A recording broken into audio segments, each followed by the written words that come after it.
कभी कभी रात के किसी शांत पल में जब सब सो चुके होते हैं और हवा भी ठंडी सांसें ले रही होती है, एक अजीब सा सवाल मन में जन्म लेता है। हम कौन हैं? हम यहाँ कैसे पहुँचे? क्यों इतने अलग अलग तरह के जीव इस धरती पर बसते हैं? और सबसे बड़ा सवाल, क्या यह सब हमेशा से ऐसा ही था या इसमें कोई कहानी छिपी हुई है? शायद आपने भी कभी प्रकृति को देखते हुए सोचा होगा कि इतने तरह के रंग, आकार, आदतें और जीवन शैली, आखिर यह सब कहाँ से आया? एक पेड़ दूसरी जगह इतना अलग क्यों दिखता है? कुछ जीव समुद्र की गहराई में चमकते क्यों हैं और कुछ प्राणी रेगिस्तान की आग जैसी गर्मी में जिंदा कैसे रह लेते हैं? इंसान बाकी सब जीवों से इतना अलग क्यों है, या क्या वह सच में इतना अलग है?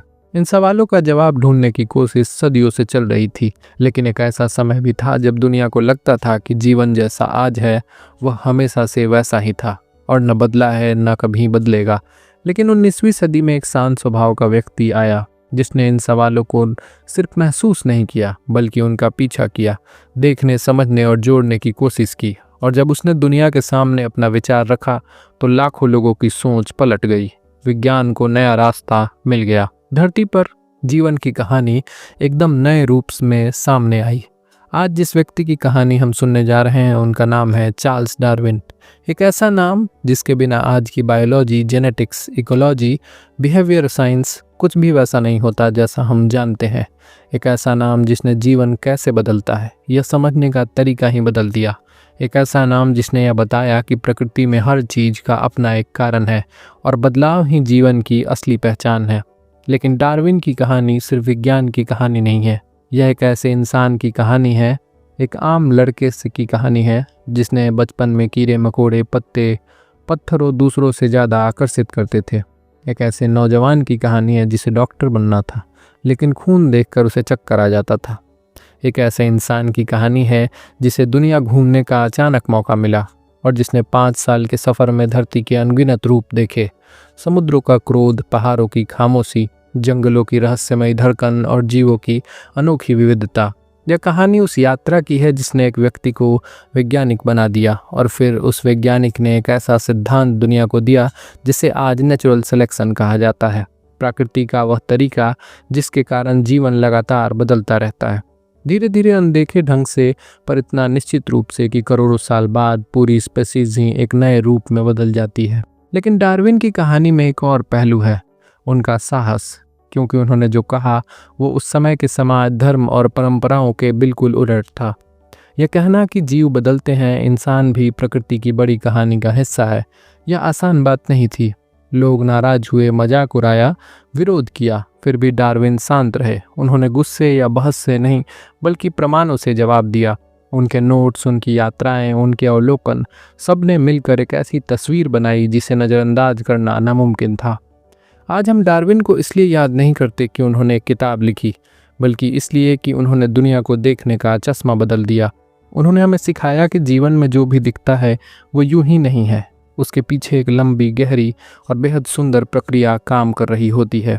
और यही वजह है कि आपको, मुझे और आने वाली पीढ़ियों को डार्विन के बारे में जानना चाहिए, क्योंकि डार्विन को समझना प्रकृति की भाषा को समझने जैसा है, खुद को समझाना और इस धरती पर जीवन के जादू को महसूस करना है। इस ऑडियो बुक में हम डार्विन की ज़िंदगी की हर उस राह पर चलेंगे जिसने उन्हें एक शांत, जिज्ञासु लड़के से दुनिया के सबसे महत्वपूर्ण वैज्ञानिकों में बदल दिया था। हम जानेंगे कि डार्विन ने किन जगहों पर यात्रा की, कैसे उन्होंने छोटी चीज़ों में बड़ी सच्चाइयाँ खोजी जिन्हें लोग अक्सर नज़रअंदाज कर देते हैं, कैसे नेचुरल सिलेक्शन का विचार उनके मन में पैदा हुआ, क्यों उन्होंने अपनी सबसे बड़ी खोज को सालों तक दुनिया से छुपाए रखा, और अंत में उनकी बातों ने आज के विज्ञान को कैसे बदल दिया। हाँ, ये सफ़र थोड़ा लंबा होगा, लेकिन यह सफ़र आपकी सोच को बदलेगा, ठीक वैसे ही जैसे डार्विन ने दुनिया की सोच बदल दी थी। तो चलिए प्रकृति के इस अद्भुत कहानी की पहली सीढ़ी चढ़ते हैं। हम शुरू करते हैं चार्ल्स डार्विन की जीवन यात्रा। चैप्टर 1। कहानी उस छोटे लड़के की ओर मुड़ती है जिसका नाम चार्ल्स रॉबर्ट डार्विन था। उनके बारे में न किसी को भी अंदाज़ा नहीं था कि यह बच्चा बड़ा होकर दुनिया को देखने का तरीका बदल देगा, लेकिन बचपन में उसकी कुछ आदतें ऐसी थीं जो धीरे धीरे उनकी पहचान बन गई। चार्ल्स अपने परिवार में 5वें नंबर के बच्चे थे, कुल 6 भाई बहनों में। उनके पिता रॉबर्ट डार्विन एक जाने माने डॉक्टर थे।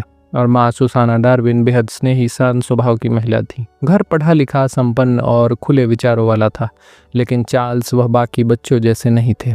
वह बहुत ज़्यादा शोर नहीं करते थे, ना ही ज़्यादा खेल कूद में उनकी रुचि थी, ना वो किसी को घर में परेशान करते थे। वह ज़्यादातर समय चुपचाप किसी कोने में बैठना या सोचते रहना पसंद करते थे। उम्र के 5-6 साल के बच्चे जहाँ खिलौनों में खो जाते थे, वहीं चार्ल्स को कीड़े, फूल, सूखे पत्ते और पत्थर ज़्यादा पसंद आते थे। वे घंटों तक किसी चींटी के चलने का तरीका देख सकते थे या किसी तितली के पंखों के रंग को लेकर सवाल पूछ सकते थे। उनके लिए प्रकृति सिर्फ बाहर की दुनिया नहीं थी, वह उसकी अपनी निजी दुनिया थी, जहाँ हर चीज़ उसे आकर्षित करती थी। कहते हैं कि डार्विन की जिज्ञासा को पहली बड़ी दिशा उनके दादा एरास्मस डार्विन से मिली। एरास्मस खुद एक मशहूर डॉक्टर, कवि और प्रकृति को समझने वाले व्यक्ति थे।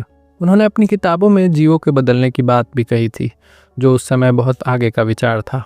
हालांकि डार्विन अपने दादा को बचपन में ज़्यादा नहीं जान पाए, लेकिन घर में मौजूद उनकी किताबें, उनके विचार और उनका माहौल डार्विन के मन में धीरे धीरे जगह बनाते गए। लेकिन डार्विन का बचपन आसान नहीं था। जब वो सिर्फ 8 साल के थे तो उनकी माँ का देहांत हो गया था। यह घटना चुपचाप उनके अंदर गहरी उतर गई थी। शायद इसी वजह से डार्विन थोड़ा और शांत, थोड़ा और दुनिया से अलग सा रहने लगे। घर में प्यार तो बहुत था, लेकिन माँ का जाना बच्चे के दिल में एक खालीपन छोड़ जाता है। डार्विन के लिए प्रकृति उस खालीपन को भरने वाली जगह बन गई थी, जहाँ वे अपने सवालों और जिज्ञासाओं के साथ बिना डर के घूम सकते थे।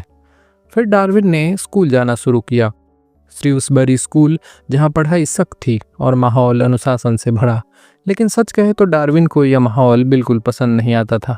उन्हें किताबों में बंद कर बैठना, वही पुराने विषय पढ़ना और हर चीज़ को एक तय जवाब, यह सब उन्हें उबाऊ लगता था।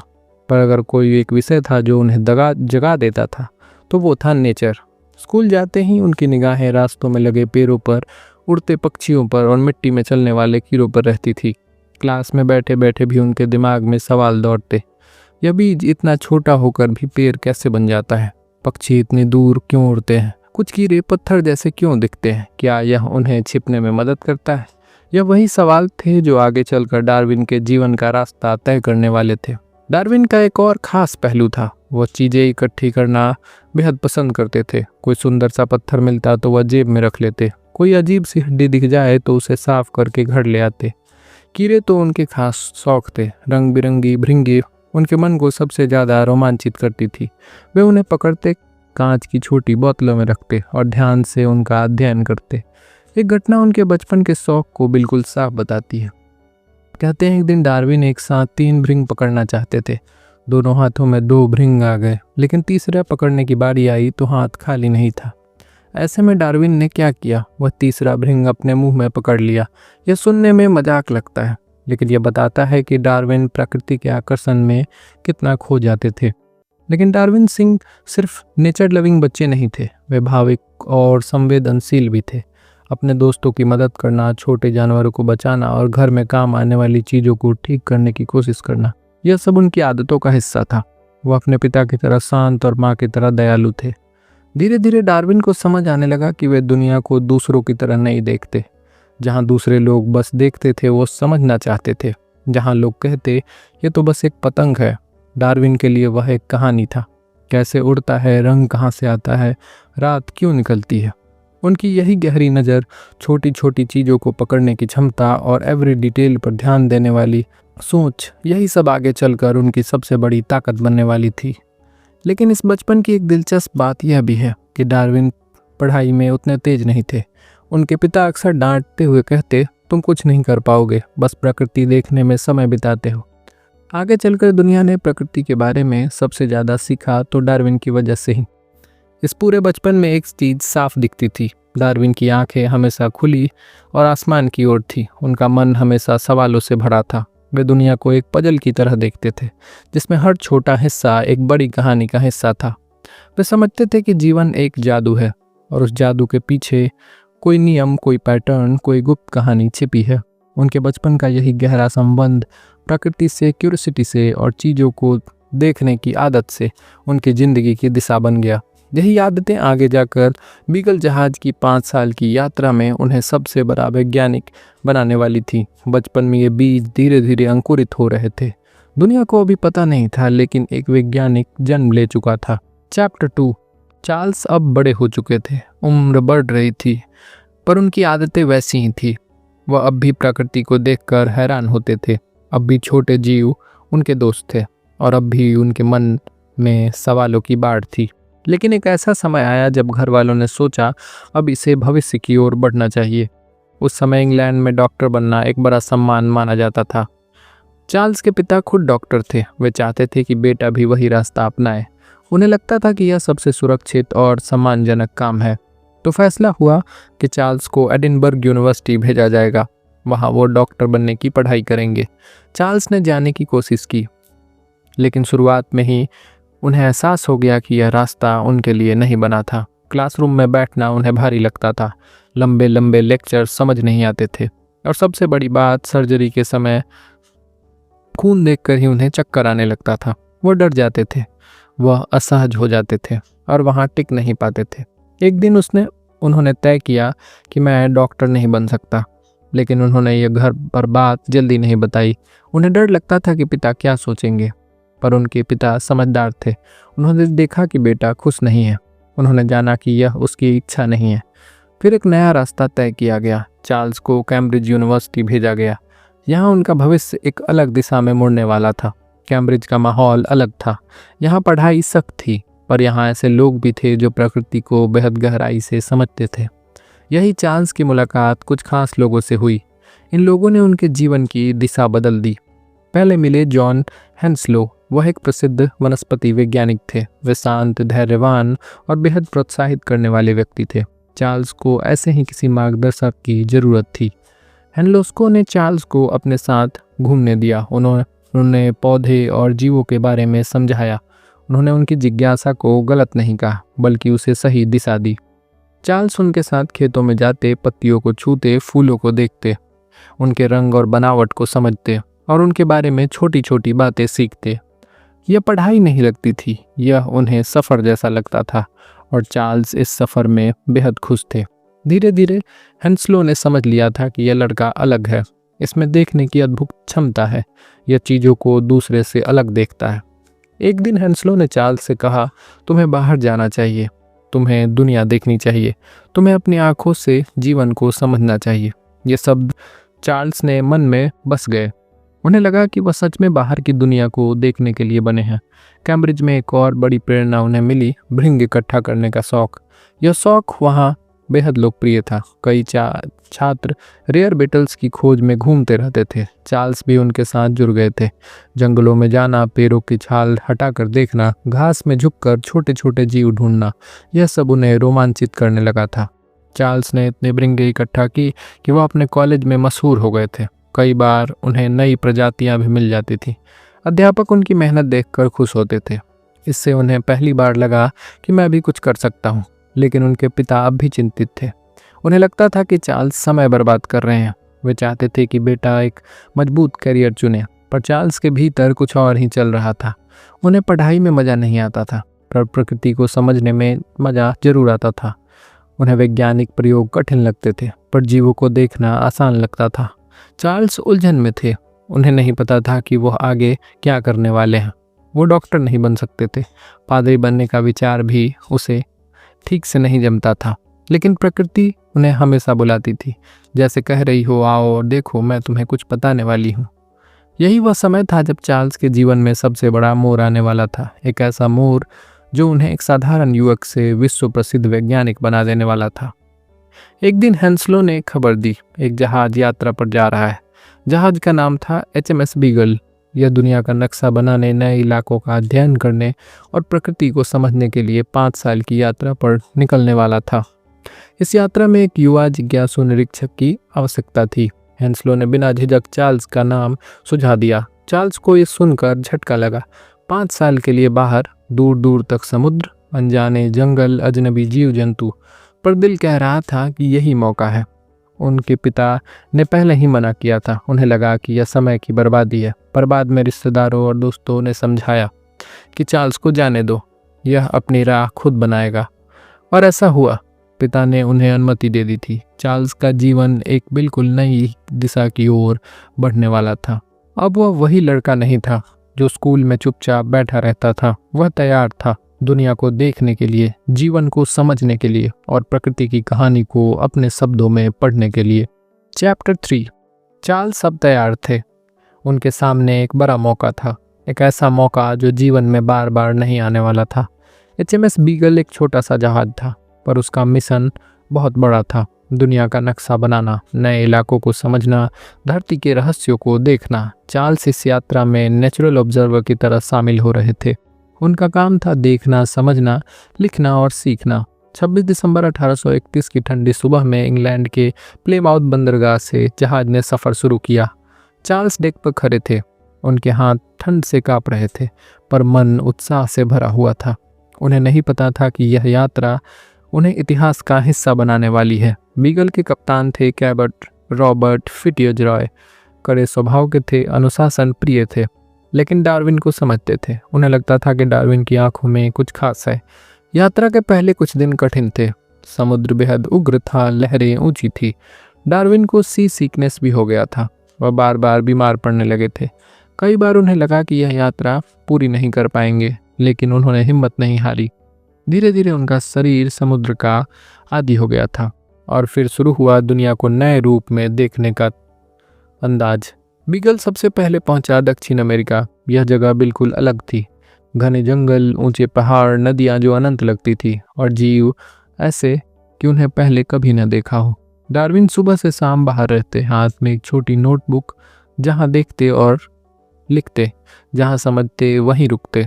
वह पक्षियों को देखते, उनके पंखों को छूते, उनकी आवाज़ को सुनते।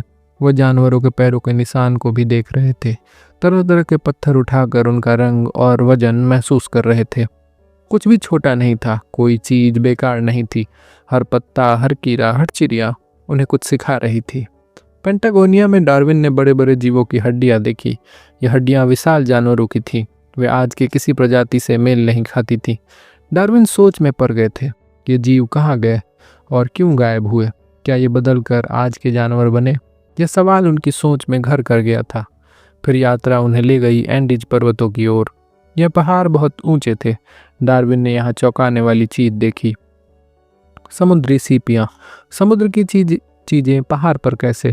इससे डार्विन को समझ आया कि धरती स्थिर नहीं है, वह बदलती है, उठती है, गिरती है, घूमती है और जीवन के साथ साथ पृथ्वी भी बदलती रहती है। यह समझ उनके आगे आने वालों सिद्धांतों की नींव बनने वाला था। लेकिन यात्रा का सबसे महत्वपूर्ण पड़ाव अभी बाकी था, गलपेगोस आइलैंड्स। ये द्वीप जादुई थे, छोटे छोटे, सूखे, लेकिन बेहद अलग। हर द्वीप का अपना रूप, हर जगह अलग तरह के जीव। डार्विन ने देखा कि इन द्वीपों की चिड़िया, फिंचेज एक दूसरे जैसी भी थी, लेकिन अलग थी।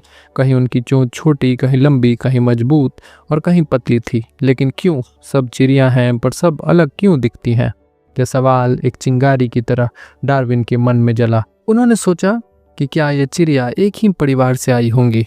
क्या हर द्वीप ने उन्हें अपने हिसाब से बदल दिया होगा? यह विचार नया था, खतरनाक भी था, पर सच यही था कि डार्विन ने पहली बार चेंज इन लाइफ को अपनी आंखों से देखा था। उन्होंने कछुओं के खोल देखे। किसी द्वीप के कछुओं के खोल ऊंचे थे, किसी के चपटे, किसी के पैरों के पास ज़्यादा जगह, किसी के कम। ऐसा क्यों था? क्या यह भी वातावरण के अनुसार बदलाव था? डार्विन ने सब नोट किया, ध्यान से लिखा, सोचा, समझा। उन्होंने एक बार कहा था कि मुझे अंदाज़ा भी नहीं था कि छोटे छोटे नोट आगे चलकर कितना बड़ा अर्थ देंगे। गलपेगोस ने डार्विन का जीवन बदल दिया था। यहीं से इवोल्यूशन का बीज उनके मन में बोया गया। यात्रा आगे बढ़ी, बीगल के समुद्रों को चीरते हुए दुनिया का चक्कर लगाया। Australia, south Africa, New Zealand, Darwin ने हर जगह प्रकृति के नए रूप देखे। 5 साल बीत चुके थे। डार्विन अब एक अलग इंसान बन चुके थे। वे जहाज पर चढ़े थे, एक जिज्ञासु युवक की तरह। वहीं जब वो जहाज से उतरे तो एक गहरी सोच वाले वैज्ञानिक की तरह उनकी सोच बन गई थी। 2 अक्टूबर 1836 को बीगल इंग्लैंड वापस पहुंचा। घर वालों ने चार्ल्स को देखकर राहत की सांस ली, लेकिन उन्हें नहीं पता था कि जो बेटा गया था अब वह वही नहीं लौट रहा था। उनकी नोटबुक में हजारों बातें थीं, उनके मन में लाखों सवाल थे। और उनके पास वह सामग्री थी जो एक दिन दुनिया को बदलने वाली थी। डार्विन को अब समझ आ चुका था कि जीवन स्थिर नहीं है, वह लगातार बदलता रहता है। हर द्वीप, हर जंगल, हर पहाड़, हर जीव, सब कुछ बदलता है, धीरे धीरे पर निश्चित रूप से। यात्रा खत्म हुई थी, पर डार्विन की असली यात्रा अब शुरू होने वाली थी। यह 5 साल उनकी सोच की नींव थे, उनके सिद्धांतों का आधार थे, उनके जीवन के सबसे बड़े मोड़ थे। HMS बीगल ने उन्हें दुनिया दिखाई और डार्विन ने उस दुनिया में बदलाव की कहानी देखी। चैप्टर 4। HMS बीगल की 5 साल की यात्रा खत्म हो चुकी थी। जहाज इंग्लैंड लौट आया था, पर डार्विन का मन अभी भी सफ़र पर था। उनकी आंखों में वे जंगल बसे थे, वो पहाड़, वो कछुए, वो चिड़िया और वो तमाम जीव जिनसे वो पहली बार मिले थे। यात्रा खत्म हुई थी, लेकिन उनके अंदर नई शुरुआत हो चुकी थी। डार्विन के पास अब बहुत कुछ था। नोटबुक भरी हुई थी, नमूने ढेर सारे थे और सवाल इतने कि वह खुद भी नहीं गिन सकते थे। वह घर पहुंच गए थे, लोग उनसे मिलने आ रहे थे, सब खुश थे, पर डार्विन शांत थे। उनका मन किसी गहरी सोच में डूबा हुआ था। वह अकेले बैठ जाते थे, अपने नमूनों को देखते, कभी किसी चिड़िया के पंख हाथ में लेते, कभी किसी हड्डी को घुमा कर देखते, कभी किसी पौधे का सूखा पत्ता को खोल कर देखते, और हर बार एक ही सवाल मन में घूमता, जीवन ऐसा क्यों है। उन्होंने दक्षिण अमेरिका में बड़े बड़े जीवों की हड्डियां देखी थी। वे जीव अब नहीं थे, वो विलुप्त हो चुके थे, पर वहाँ मिलते जुलते छोटे जीव आज भी मौजूद थे। तो क्या दोनों का कोई रिश्ता था? उन्होंने एंडीज पहाड़ियों पर सीपिया देखी थी, समुद्र की चीजें पहाड़ पर कैसे। क्या धरती भी समय के साथ बदलती रहती है? उन्होंने जंगल में पक्षी देखे थे, कहीं उनके पंख लंबे थे, कहीं छोटे, कहीं रंग अलग, कहीं आवाज अलग। लेकिन क्यों? फिर गैलापागोस की चिड़िया थी, फिंच छोटी चिड़िया, पर हर द्वीप की चिड़िया अलग दिखती थी। किसी की चोंच मोटी, किसी की नुकीली, किसी की पतली, किसी की मजबूत। क्या यह बदलाव किसी वजह से हुआ था? डार्विन नोटबुक में लिखते गए, पन्ना दर पन्ना हर बात जोड़ते गए। धीरे धीरे उन्हें एहसास हुआ कि शायद दुनिया का जीवन स्थिर नहीं है, शायद वह बदलता रहता है, शायद वह हर जगह अलग अलग रूप लेता है। यह विचार बड़ा था, इसे कहना आसान नहीं था। उस समय दुनिया मानती थी कि हर जीव वैसा ही है और वो वैसे ही बना है, कोई बदलाव नहीं, कोई परिवर्तन नहीं। लेकिन डार्विन ने बदलते हुए जीव देखे थे, उन्होंने उनके आकार देखे थे, उनकी आदतें महसूस की थी, उनकी ज़रूरतें भी देखी थी। उन्हें लगा कि प्रकृति हर जगह नियम से काम करती है, जीव किसी वजह से बदलते होंगे, लेकिन वह कारण क्या था, यही सवाल उन्हें जगाए रखता था। डार्विन ने किताबें पढ़ना शुरू किया, पुराने वैज्ञानिकों के विचार पढ़े, भूगोल, पौधे, जानवर, सबके बारे में पढ़ा। एक किताब ने उन पर गहरा असर डाला, चार्ल्स लाइल की किताब। यह किताब कहती थी कि पृथ्वी धीरे धीरे बदलती है, समय के साथ, लेकिन धीरे धीरे। डार्विन ने समझा, अगर धरती बदल सकती है तो जीवन भी क्यों नहीं बदल सकता। यह विचार बिजली की तरह उनके मन में चमक रहे थे। अब वो पहले से ज़्यादा ध्यान से चीज़ों को देखने लगे थे। वह अपने दोस्तों से चर्चा करते, वह हर नमूने को कई बार जांचते, वह हर पन्ना बार बार पढ़ते, पर उनके सवाल खत्म नहीं हो रहे थे, बल्कि और बढ़ रहे थे। क्या जीवन वातावरण के हिसाब से ढलता है? क्या वो जीव नहीं ढल पाते, वो खत्म हो जाते हैं? क्या जीने की जंग में वही टिकता है जो सबसे ज़्यादा तैयार है? ये वही कारण है कि कुछ प्रजातियां बच गईं और कुछ गायब हो गईं। इन सवालों ने उनके मन को हिला दिया था। उन्हें लगा कि मैं किसी बड़े रहस्य के दरवाजे पर खड़ा हूँ, लेकिन वह जल्दबाजी नहीं करना चाहते थे। वह हर बात का प्रमाण अपने पास देखना चाहते थे। बिना प्रमाण के वह कुछ भी मानना नहीं चाहते थे। इसलिए उन्होंने धीरे धीरे इस पर काम करना शुरू किया, किसी को बताए बिना, शांत होकर, दिन रात अध्ययन करते हुए। उनके घर में एक छोटी सी उन्होंने जगह बनाई, वहीं बैठकर वो नमूनों की तुलना करते। कभी चिड़ियों की चोंच को मापते, कभी कछुओं के खोल को, आकार को देखते, और हर बार उन्हें एक ही बात दिखती, बदलाव। छोटा बदलाव, धीमा बदलाव, पर निश्चित बदलाव। उन्हें पौधों की किस्मों को देखा। किसान बीज चुनकर बोते थे, वे अच्छे बीज बचाते थे, धीरे धीरे पौधे बदल जाते थे।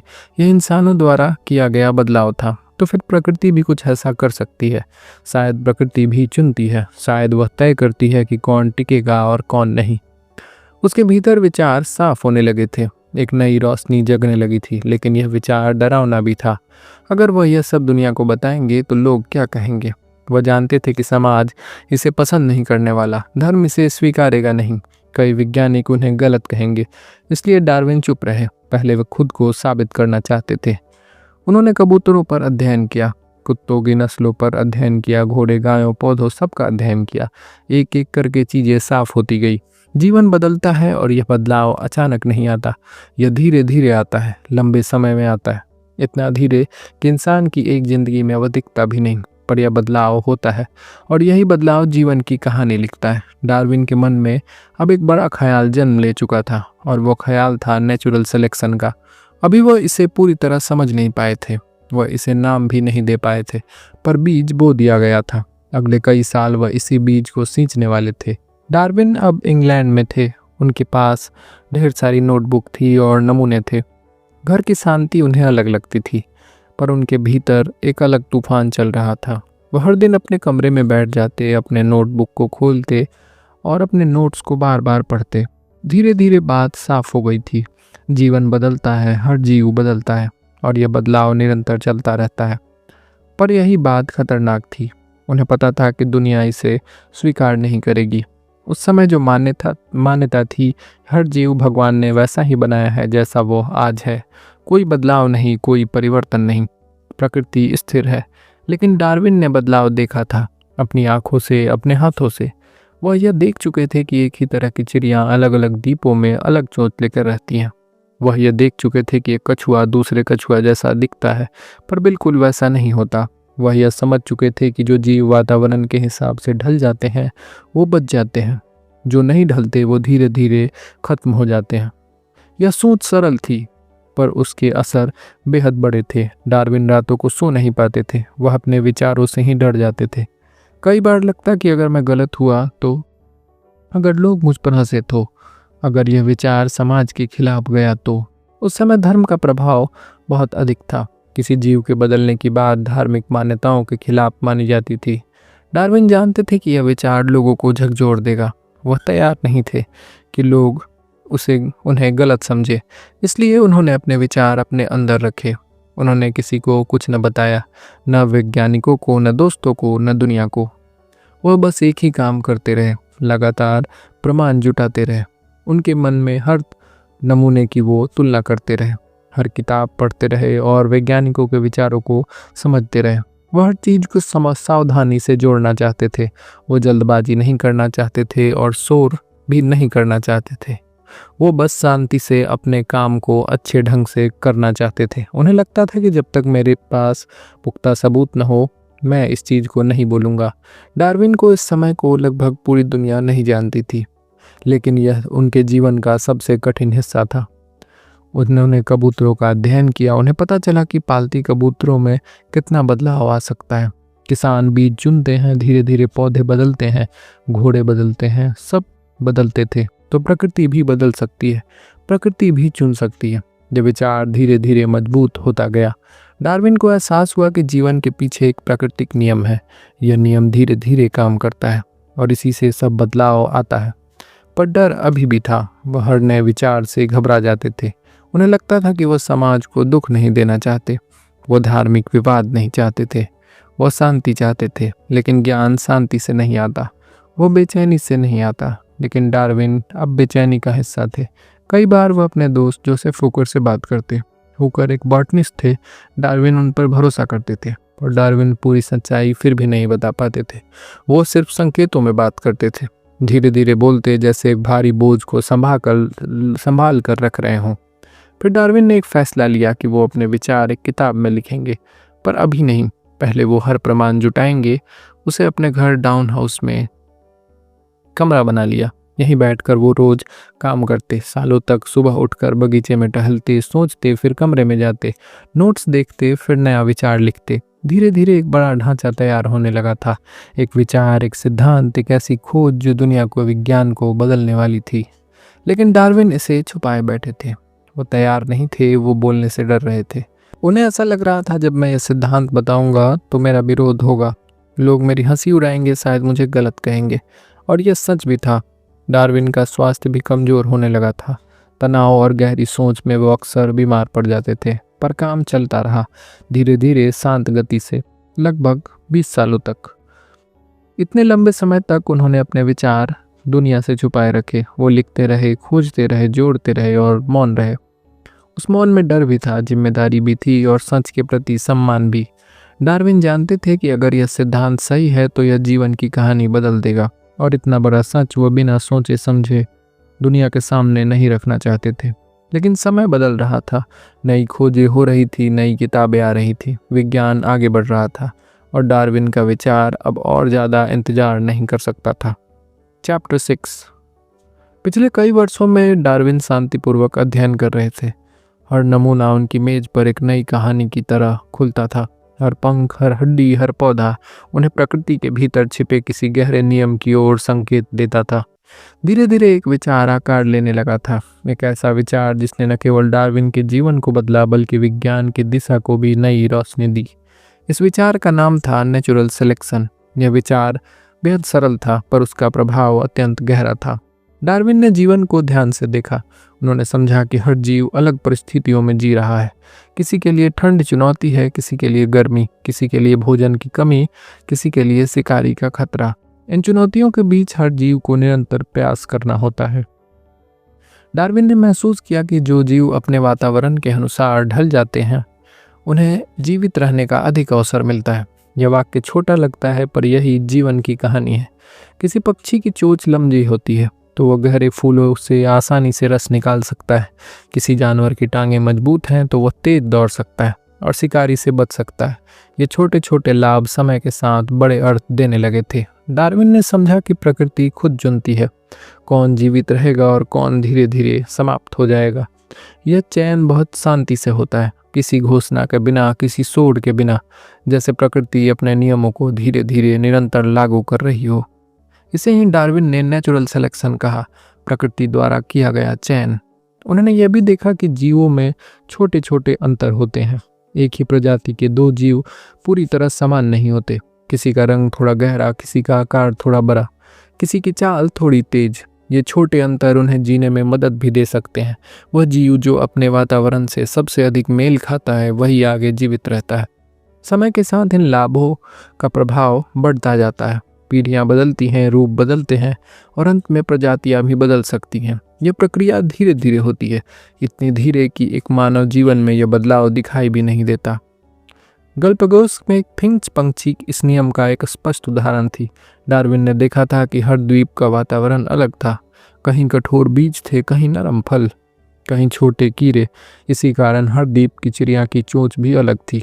प्रकृति ने धीरे धीरे हर चिड़िया को उसके भोजन के अनुसार ढाला था। ये किसी योजना का हिस्सा नहीं था, यह प्रकृति का स्वाभाविक चयन था। डार्विन ने इस नियम को गहरी जिम्मेदारी के साथ समझा। वो जानते थे कि यह विचार दुनिया को हिला देगा, लेकिन वो ये भी जानते थे कि प्रकृति के भीतर छिपा सत्य कभी न कभी सामने आना ही होता है। नेचुरल सिलेक्शन यह नहीं कहता कि जीवन सरल है, बल्कि यह कहता है कि जीवन लगातार प्रयासों से भरा है। हर जीवन संघर्ष करता है, हर जीव अपने वातावरण से सीखता है और हर जीव में बदलने की क्षमता होती है। डार्विन ने यह भी समझा कि यह बदलाव किसी अचानक घटना से नहीं होता, न किसी जादू से, न किसी योजना से। यह बदलाव एक निरंतर प्रक्रिया है, जन्म से मृत्यु तक और पीढ़ियों तक जारी रहने वाली प्रक्रिया। कई वैज्ञानिक जीवन और प्रजातियों को स्थिर मानते थे, पर डार्विन ने दिखाया कि स्थिरता जीवन का नियम नहीं है, बदलाव जीवन का स्वभाव है। नेचुरल सिलेक्शन ने यह समझाया कि जीवन की विविधता कैसे बनी और क्यों बनी और आगे कैसे बदल जाएगी। डार्विन का यह सिद्धांत धीरे धीरे स्पष्ट होता गया। उन्होंने वर्षों तक सबूत इकट्ठे किए, उदाहरण लिखे, तुलनाएं की और इस विचार को एक मजबूत नींव दी।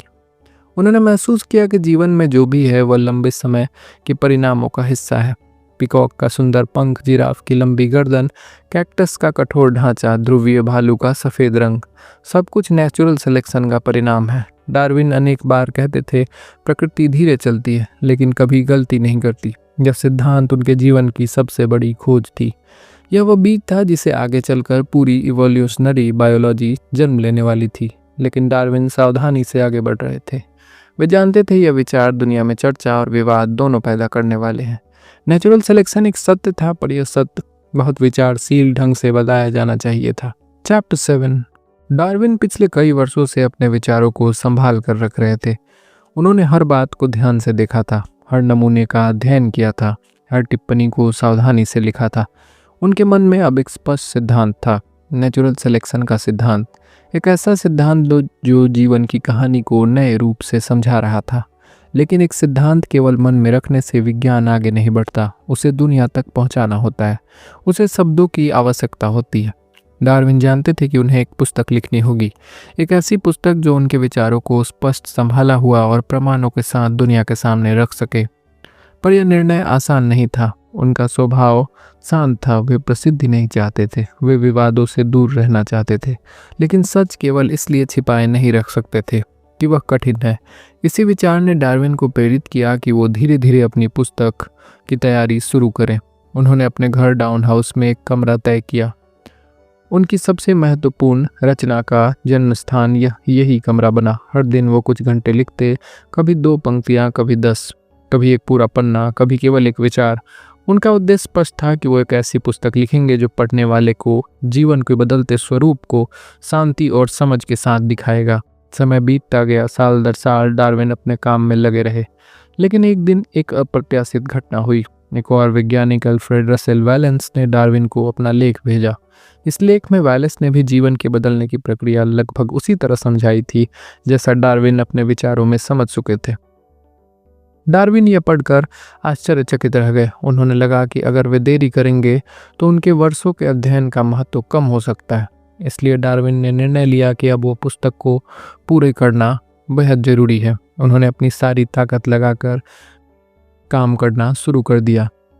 कई मसौदे तैयार किए, हर प्रमाण को सही क्रम में रखा, हर अध्याय को स्पष्ट बनाया और अंत में 1859 में उनकी महान रचना प्रकाशित हुई, on the origin of species, प्रजातियों की उत्पत्ति पर। पुस्तक का नाम शांत था, पर उसके भीतर विज्ञान का एक युग छिपा था। पुस्तक प्रकाशित होते ही दुनिया 2 हिस्सों में बंट गई। एक हिस्सा इस विचार से प्रभावित था, उन्हें लगा कि डार्विन ने जीवन की कहानी को एक नए रूप में समझाया है। दूसरा हिस्सा चिंतित था, उन्हें यह विचार स्वीकार नहीं था कि प्रजातियां बदलती हैं। उन्हें लगता था कि यह परंपरा और धर्मों के खिलाफ है। लेकिन विरोध हो या समर्थन, पुस्तक ने चर्चा उत्पन्न कर दी थी और यह चर्चा विज्ञान के इतिहास में सबसे महत्वपूर्ण चर्चाओं में से एक बन गई थी। डार्विन ने पुस्तक में सीधे और सरल तरीके से नेचुरल सिलेक्शन को समझाया था। उन्होंने कहा था कि जीवन स्थिर नहीं है, जीवन बदलता है, हर जीव अपने वातावरण के साथ जुड़ता है और जो जीव ऐसा करने में सक्षम होता है वही आगे बढ़ता है।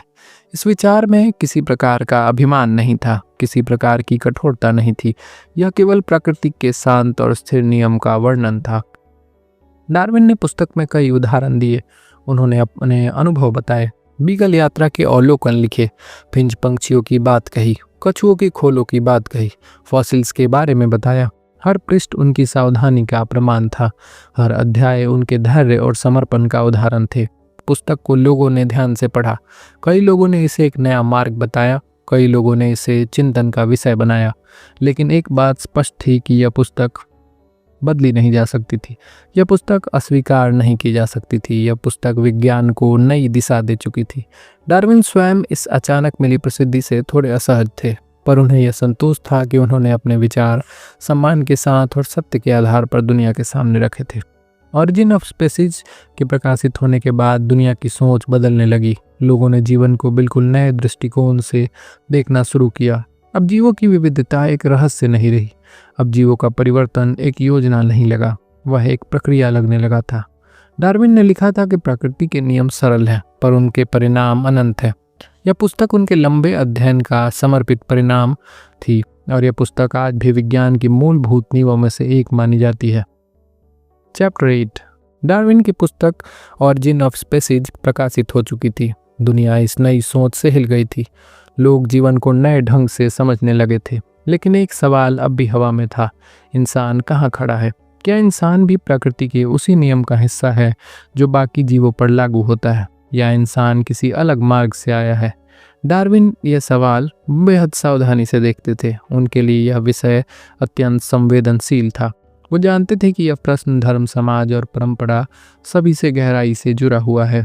इसलिए उन्होंने वर्षों तक इस विषय पर शांतिपूर्ण अध्ययन किया। उन्हें प्रमाण चाहिए थे, पूरे स्पष्ट और मजबूत प्रमाण, और धीरे धीरे उनके सामने प्रकृति की एक और बड़ी उभरती तस्वीर आने लगी थी।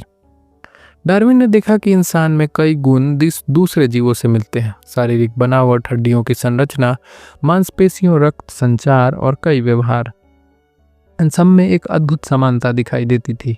उन्होंने यह भी देखा कि प्रकृति में किसी भी प्रजाति का विकास अचानक नहीं होता। हर बदलाव लंबे समय का परिणाम होता है। इंसान भी इस नियम से बाहर नहीं हो सकता। डार्विन प्रकृति को एक विशाल परिवार की तरह देखते थे। इस परिवार में हर प्रजाति का अपना स्थान होता है, हर प्रजाति की अपनी कहानी होती है और हर कहानी किसी न किसी साझा बिंदु से जुड़ी होती है। उनके अध्ययन से स्पष्ट हुआ कि इंसान का विकास भी धीरे धीरे हुआ है, समय के साथ हुआ है और कई चरणों से होकर गुजरा है। उन्होंने यह विचार अपनी दूसरी पुस्तक द डिसेंट ऑफ मैन 1871 में लिखा।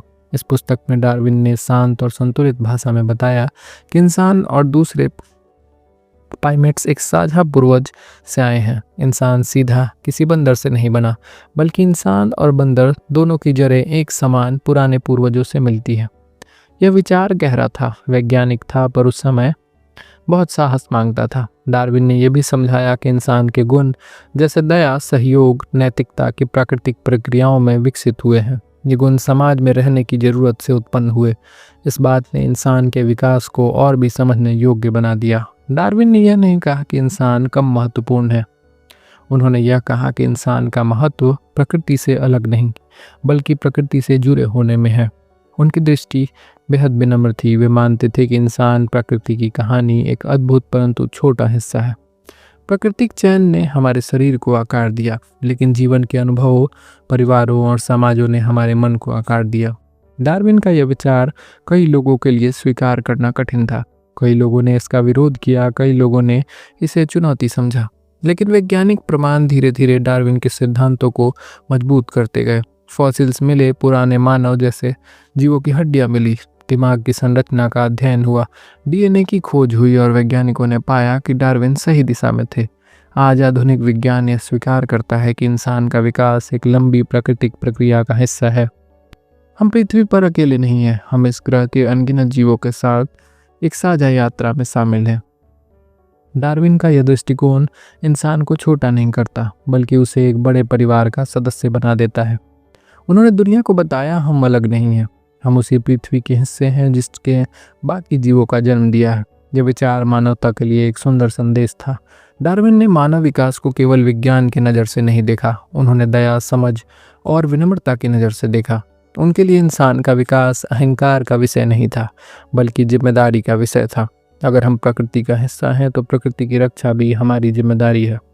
अगर हम सभी जीवों से जुड़े हैं तो उनमें करुणा भी हमारा कर्तव्य है।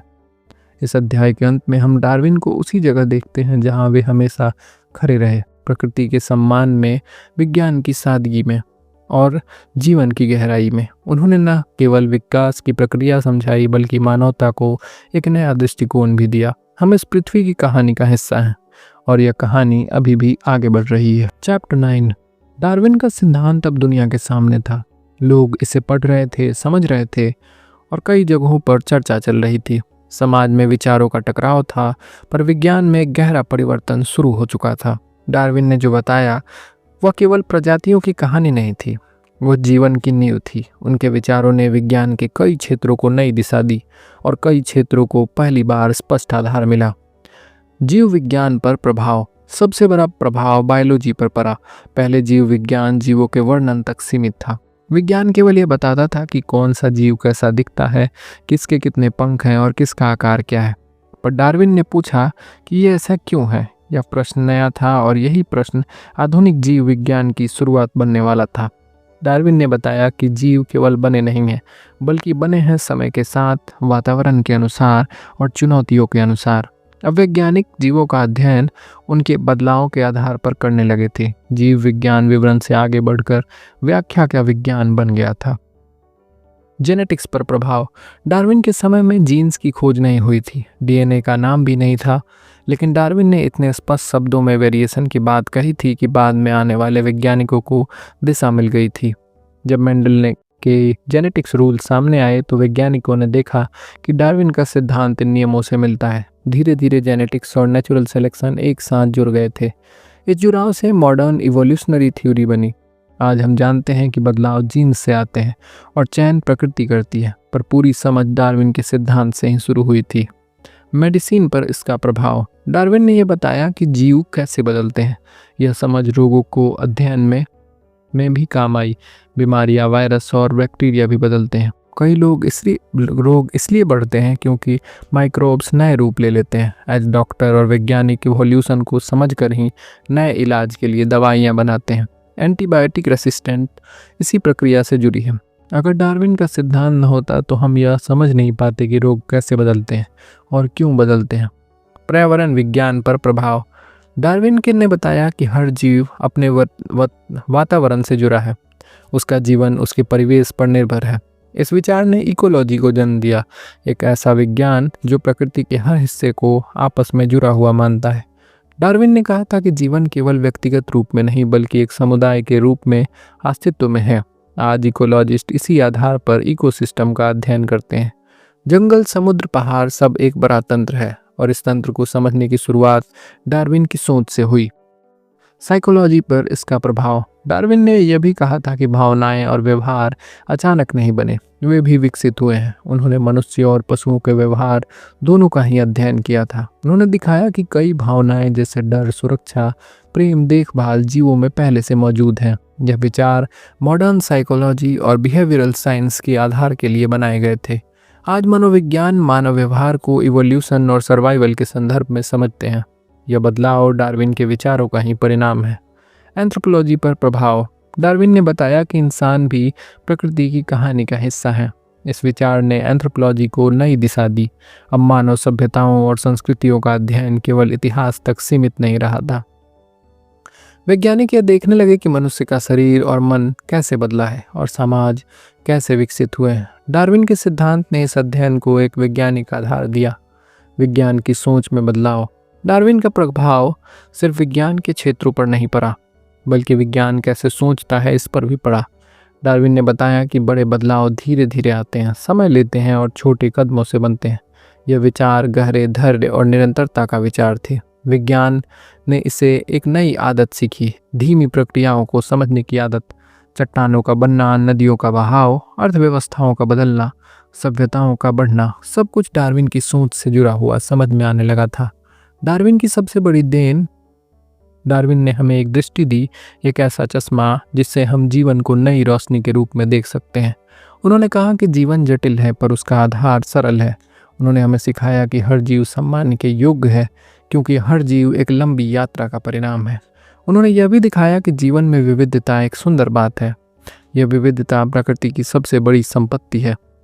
इस अध्याय के अंत में हम देखते हैं कि डार्विन का प्रभाव किसी एक विज्ञान तक सीमित नहीं है। उनकी सोच हर दिशा में फैली हुई है, हर क्षेत्र को छुआ। उन्होंने विज्ञान को एक नई भाषा दी और दुनिया को एक नई समझ।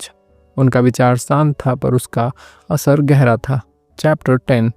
डार्विन की पुस्तक ऑरिजिन ऑफ स्पीसीज अब दुनिया के सामने थी। पुस्तक ने विज्ञान को नई दिशा तो दी ही थी।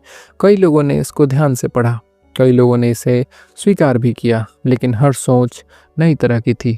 इस विचार को भी चुनौतियों का सामना करना पड़ा था। कुछ लोग तैयार थे, कुछ लोग असहज थे और कुछ लोग बिल्कुल विरोध में थे। यह अध्याय उन्हीं प्रतिक्रियाओं की कहानी है, एक ऐसी कहानी जिसमें नई ज्ञान धारा पुरानी मान्यताओं से टकराती है। डार्विन के सिद्धांत का सबसे बड़ा विरोध धार्मिक समूहों की ओर से हुआ। उस समय यह माना जाता था कि हर जीव उसी रूप में बनाया गया है जैसा वह आज दिखता है। जीवन स्थिर है, स्थायी है और अपरिवर्तनीय है।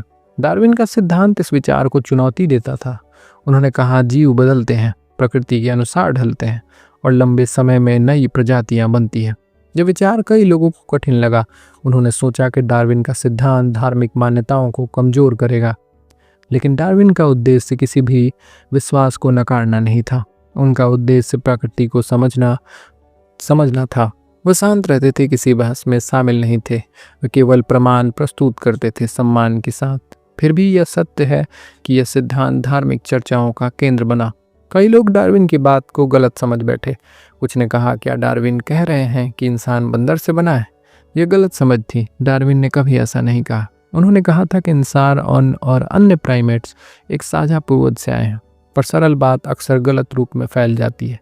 यह गलतफहमी कई वर्षों तक बनी रही। और आज भी कुछ लोग वही रूप में समझते हैं। डार्विन इस गलतफहमी से चिंतित रहते थे, पर उन्होंने हमेशा सम्मानजनक भाषा में अपने विचारों को स्पष्ट किया। वैज्ञानिक दुनिया भी पूरी तरह सहमत नहीं थी। कुछ वैज्ञानिक डार्विन के सिद्धांत से प्रभावित थे तो कुछ संदेह में भी थे। सबसे बड़ी समस्या थी विरासत की समझ की। लोग पूछते थे, अगर कोई छोटा लाभ एक जीव में आता है तो यह अगली पीढ़ी तक कैसे पहुंचता है। उस समय जेनेटिक्स की खोज नहीं हुई थी। मेंडल के जेनेटिक्स लॉ लोगों के सामने नहीं थे, इसलिए डार्विन इस प्रश्न का उत्तर पूरी स्पष्टता से नहीं दे पाते थे। लेकिन उनका सिद्धांत इतना मजबूत था कि वैज्ञानिक प्रमाण धीरे धीरे उन्हीं की दिशा में मिलते गए। जब जीन्स और डीएनए की खोज हुई तो वैज्ञानिकों ने देखा कि डार्विन की व्याख्या पूरी तरह मेल खाती है। समय ने उनके सिद्धांतों को सही ठहराना शुरू कर दिया था। डार्विन को विवाद तो पसंद नहीं था, उनका स्वभाव भी शांत था। वह किसी मंच पर बहस नहीं करना चाहते थे। कई बार उनके सिद्धांतों पर तीखी आलोचना हुई, पर डार्विन मौन रहे। उनके मित्र थॉमस हॉक्सली कई बार डार्विन की ओर से बहस में भाग लेते थे। हॉक्सली को डार्विन्स बुलडॉग भी कहा गया था, क्योंकि वह सिद्धांत की रक्षा पूरा विश्वास से करते थे।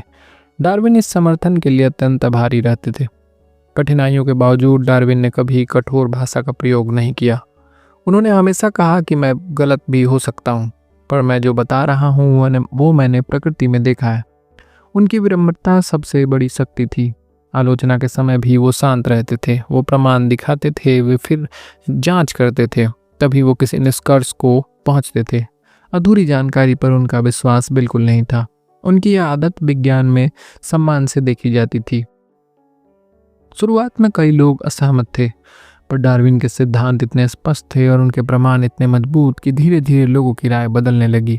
खोज चलते रहे, नए फॉसिल मिलते रहे, नए जीवों का अध्ययन हुआ और हर नई खोज डार्विन के सिद्धांतों के पक्ष में खड़ी होती दिख रही थी। आज इवोल्यूशन विज्ञान की आधारशिला है। यह बदलाव डार्विन की धैर्यपूर्ण सोच और निरंतर अध्ययन का परिणाम है। हम डार्विन को एक शांत वैज्ञानिक के रूप में देखते हैं। उन्होंने विरोध का सामना किया, गलतफहमियां देखी, आलोचना सुनी, लेकिन उन्होंने कभी क्रोध नहीं किया, कभी जल्दबाजी नहीं की, कभी अपने विचारों को गर्व से नहीं प्रस्तुत किया। उन्होंने केवल प्रकृति के सत्य को संतुलन और शांति के सामने दुनिया के सामने रखा। और यही कारण है कि समय के साथ उनके सिद्धांत विवाद नहीं सत्य बन गए थे। चैप्टर 11।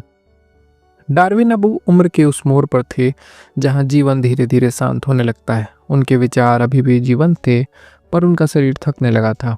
उनके बाल सफ़ेद हो चुके थे, चेहरे पर हल्की झुर्रियाँ थीं, पर आंखों की चमक वही थी, प्रकृति को देखने वाली जिज्ञासा से भरी चमक। डाउन हाउस अभी उनके जीवन का पूरा संसार बन गया था। यहीं वो रहते थे, यहीं वो लिखते थे, यहीं सोचते, और यहीं घर उनके अंतिम वर्षों का साक्षी बन गया। जैसे जैसे उम्र बढ़ती, डार्विन की सेहत कमज़ोर होती गई। उन्हें सांस से जुड़ी परेशानियां थी, पेट की पुरानी समस्या भी बनी रही, कभी कभी लंबे समय तक थकान रहती थी। लेकिन बीमारी के बावजूद उन्होंने अपना काम नहीं छोड़ा। उनका मन हमेशा सक्रिय रहता। वो थोड़ा काम करते, फिर आराम करते, फिर कुछ लिखते और फिर अपने बगीचे में टहलते रहते। जीवन अब धीमी लय में बह रहा था, पर यह लय शांत और सुंदर था। उम्र बढ़ने के बावजूद डार्विन ने कई महत्वपूर्ण कार्य पूरे किए। उन्होंने पौधों पर गहरा अध्ययन किया। उन्होंने मधुमक्खियों और कीड़ों का व्यवहार समझा। उन्होंने परगन और पौधों की वृद्धि के तरीकों पर शोध किया। इन पुस्तकों ने उन्हें वैज्ञानिक जीवन को और भी समृद्ध बना दिया था। उनकी एक प्रसिद्ध किताब the power of movement in plants इन्हीं अंतिम वर्षों में लिखी गई थी। यह पुस्तक दिखाती है कि पौधे भी अपने वातावरण को समझते हैं, प्रतिक्रिया देते हैं और जीवन के अपने नियमों का पालन करते हैं।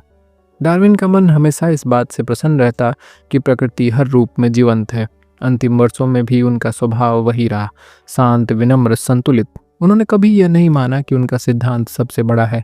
वे हमेशा कहते थे कि मैंने केवल प्राकृतिक नियमों को एक क्रम में लिखा है। उनकी यही विनम्रता दुनिया को हमेशा प्रभावित करती रही। वे अपने विरोधियों की राय को भी सम्मान से सुनते थे। उनके पत्रों में कभी कठोरता नहीं होती थी। यह गुण उनके व्यक्तित्व का सबसे सुंदर पक्ष था। डार्विन के सिद्धांत अब दुनिया में स्वीकार होने लगे थे। कई वैज्ञानिक उनके विचारों के समर्थन में रिसर्च कर रहे थे। नई खोजें उनके सिद्धांतों को मजबूत बना रही थी। दुनिया भर के विश्वविद्यालयों और वैज्ञानिक संस्थाओं से उन्हें सम्मान मिल रहा था। लेकिन डार्विन इन सब से दूर रहते। उनका मन घर, परिवार और प्रकृति में ही बसता था। वे कहते थे कि सम्मान अच्छा है, लेकिन मेरी असली आनंद ज्ञान की खोज में है। 1882 की शुरुआत में डार्विन की सेहत और कमज़ोर होने लगी थी। डॉक्टर अक्सर मिलने आते एवं हर पल उनकी देखभाल में लगी रहती। डार्विन समझ चुके थे कि जीवन की यात्रा अंत की ओर बढ़ रही है, पर इस विचार में कोई भय नहीं था, कोई जल्दबाजी नहीं, कोई शांति नहीं। उन्होंने अपने परिवार से कहा, मैंने अपना जीवन प्रकृति को समझने में बिताया है और यह मेरे लिए बहुत सुंदर रहा है। साल 1882 में दुनिया ने इस महान वैज्ञानिक को अलविदा कहा, लेकिन उनका विचार अब दुनिया का हिस्सा बन चुका था। डार्विन का जीवन शोर का जीवन नहीं था, वह एक शांत दीपक था जो धीरे धीरे जलता रहा और दुनिया को रोशन करता रहा। उन्होंने दुनिया को नई दृष्टि दी, नई व्याख्या दी और जीवन को नई गहराई दी।